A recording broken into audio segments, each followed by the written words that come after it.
안녕하세요. 탈모 지식 채널 신옥섭 한의사입니다.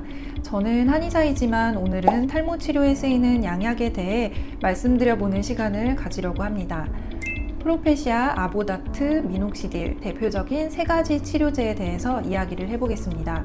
프로페시아는 성분명은 피나스테리드로 조기 남성형 탈모의 치료제입니다. 남성 탈모의 기전을 보니 테스토스테론이 5알파 환원효소에 의해 변화한 DHT라는 남성 호르몬이 모발의 생장 주기를 감소시키더라. 그러니 이 변환을 막자 해서 나온 치료제입니다.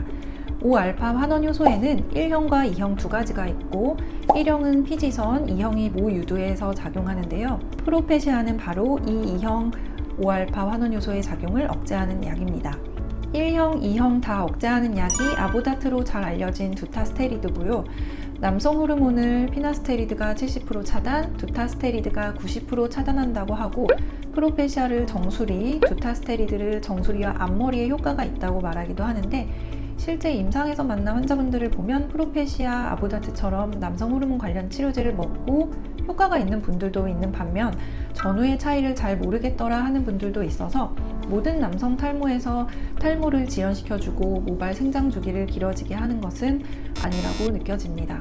부작용이 2에서 3%로 높게 보고되어 있지는 않지만 호르몬에 영향을 주다 보니 무기력감, 우울감이나 발기부전, 성욕 감소 등 성기능 저하 관련 증상이 보고되고 있습니다. 제가 가장 많이 들은 부작용의 증상으로는 우울감, 왠지 모를 기운 없음이고요. 그래서 중단할 수 있다면 중단하고 싶다고 치료 중간에 조심스럽게 이야기하시는 경우가 있었습니다. 또 한 가지 아쉬운 점은 남성 호르몬 관련 약이다 보니까 여성은 복용할 수 없다는 점입니다. 이제 여성에게도 쓸 수 있는 미녹시딜 이야기를 해볼게요. 미녹시딜은 주로 두피에 도포하는 외용제로 쓰이고요. 미녹시딜은 혈관을 확장시키는 역할을 하는데 탈모에 좋은 작용을 하는 기전이 아직 확실히 밝혀져 있지 않다고 하고요. 미녹시딜로 효과를 보는 경우 개수가 많아지기보다 머리카락이 굵어지게 됩니다. 미녹시딜을 사용할 때 주의할 점이 있는데요. 한 가지는 쉐딩 현상으로 초기에는 탈모량이 늘어날 수 있는 점이고요. 또 하나는 피부 알레르기 증상과 같은 피부 자극감입니다.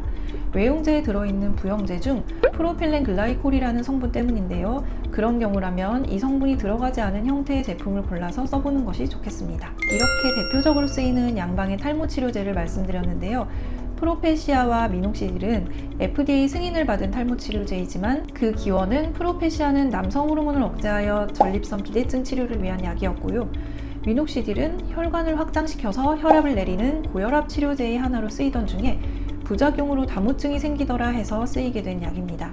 이런 치료제가 분명 탈모 치료에 효과가 있지만 탈모의 원인은 생각보다 복합적으로 나타나기 때문에 DHT를 줄여준다고 해서 두피 혈관을 확장시킨다고 해서 모든 탈모가 해결되지는 않습니다. 스트레스, 높은 대사항진 상태, 그로 인한 두피열, 만성피로, 여성의 경우 수족냉, 하복냉, 순환부전 등을 한약치료로 개선시켜 주었을 때 탈모량이 줄어들고 발모가 다시 돼서 모발이 회복되는 것을 보면 몸을 건강하게 만드는 것이 결국 모발에도 도움이 되는구나 생각을 하게 되는 것 같습니다. 탈모 고민으로 스트레스를 받고 있으시다면 잠시라도 잊고 편안한 하루 되시기를 바라며 영상 마치겠습니다.